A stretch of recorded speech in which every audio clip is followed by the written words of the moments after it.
They have had a $35,000 tournament, a Discord with 61,000 people, and that for a game that just got released in early access. Vail. Early access available now. In this review, we are going to find out if Vail Vr is worth all the hype. I have never touched it, but I am always down for a dedicated PC VR shooter. So let's dive in. Vail Vr got in early access the 17th of November and is a VR multiplayer competitive shooter. According to Steam, this game is a 5 vs 5 tactical shooter emphasizing tactical gunplay, high caliber combat, and collaborative teamwork. Now once you start up the game for the first time, you are welcomed in some kind of bunker/shooting range. This is your home base. From here you are quickly introduced to all weapons, and what I love is that from the get-go you can try them all out. No need to save points for unlocking them, no need for microtransactions in-game, you can pick them up and pull the trigger. But more on gunplay later. Other funny things in this space are that there are some minigames. You can invite your friends over and just play a game of chess, for example. I kind of like this idea of getting out of a stressful and intense game and just play a game of chess to put that blood pressure back in its place. Now from here you can press any button on your controller and that will open the menu on your left hand. From here you can navigate to the server browser, create a game, customize your loadout and invite friends over to your group. Now like I said, before jumping into your first game and before you want to customize your loadout, you want to get a feeling for the guns. So let's talk about gunplay. Something that I think should be very important in a dedicated VR gun game. Well, I can tell you, it feels good. First of all, there is a nice array of guns. Maybe not as much as what you are used to in other games, but I like it this way. It's just a balanced amount. Graphically, the weapons look great and with some nice fidelity. The only thing is that, but that is very personal, is that I would like to see the guns a bit more scratched or used. They seem to come out of a shop yesterday. Holding the gun in the hand feels good, aiming is fine and the quality of the sound is great as well.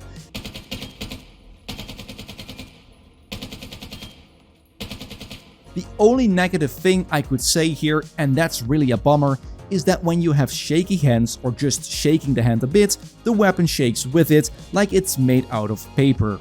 Many games have this, except for Onward, where they have done a very good job in actually making it look that the gun has some weight. Now weapons can be customized, well for now you can only change the scope of the guns, but these are the best scopes I have seen in a VR shooter as of yet. And with that I don't mean its functionality, I mean the lighting effects. Super cool to see they have put some great detail in these. Besides the guns, there are grenades for creating havoc, a flash grenade to blind your opponents for some time, and a smoke grenade that actually is very effective. Now once you have set up your loadout, you can search for a server or create one. Now there are 3 game modes: Team Deathmatch, in where 2 teams are fighting it out and the first team that gets 50 kills wins. We also have the game mode Artifact, which you can compare to the standard Counter-Strike game mode of planting a bomb.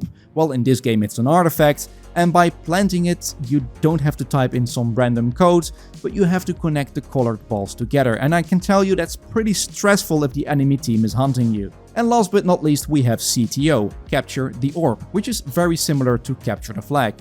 For me the most fun game mode is Artifact, as that is just the most competitive game mode for me, and the most punishing one, because as soon as you die, you can't respawn, which has a big impact on your team. Now for the game mode Artifact and Team Deathmatch, there are 5 matches which are all very diverse and quite fun. You can clearly see it's also a PC VR game, as the maps are quite dense with objects. The maps range from close combat ones to somewhat more open ones where a good scope comes in handy. The maps are well designed and seem to have a very balanced layout. One team never really has the advantage, at least I've not seen that yet. One thing I noticed when jumping into my first match, and something that I like, is that the headshots are kills. And you only shoot very few bullets to kill someone. This compared with Pavlov, where sometimes you have to hit someone 100 times to kill, Vail Vr feels great. You will also notice that there is almost no HUD. You can see your life in the bottom right. If you get hit, you will regenerate that after some time. And on the lower left, you can see who killed who. It's not much clutter, no minimap, no hit icons, no nothing. The only thing they could change here is when people join or leave the server, it is shown in the bottom middle, which kind of takes me out of the immersion. As for the character body and movement, let me first say that you have arms and a full body. No floating hands in this one. Movement is great as well, as when going full speed, and I always test this, it's not going too fast and it's not going too slow. It's nicely balanced. What I really like is that with the right joystick you can crouch to any height you want with just standing in the living room. This makes you take cover behind every object at perfect height, and not every time do I want to crouch in real life, so this is the perfect solution. Now graphically in general the game looks great, although I have noticed some people complaining about performance issues in game.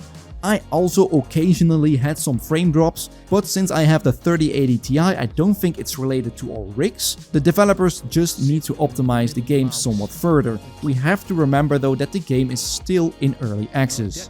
The game also has VoIP, you can jump in and play with your buddies and use the in-game VoIP. There's no such thing as positional audio like Onward, it's just for communicating with your team or with the enemy team. Now let me talk about something superb here. They have worked together with Liv to create what right now is the best Spectator game I have ever seen in any VR game.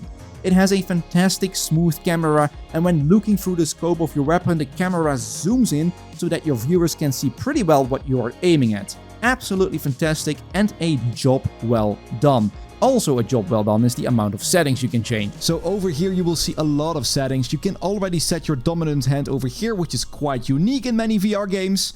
If I go down, you can toggle smooth turn, snap turn. There's virtual movement, head movement, virtual crouch. What else? Firearm, motion smoothing, handgun pitch mode, firearm, virtual stock, physical stock you can turn on. There's grip mode, you can enable toggle or hold. What else? There's a lot. As you can see here, I'm just scrolling down here, but plenty to make the game suitable to your wishes. All by all, if you like competitive fast action shooters, then this is a great game to add to your library. Also, the fact that Vail Vr is a dedicated PC VR game is also a breath of fresh air. You can actually join public lobbies and meet very nice people instead of screaming kids all around you, like in for example Onward. Onward is for that reason also a game I would never play alone because of that. Vail Vr on the other hand, I will. So yeah, I hope this gave you a bit more information about the game. It is not up to me to decide whether you need to buy this game or not.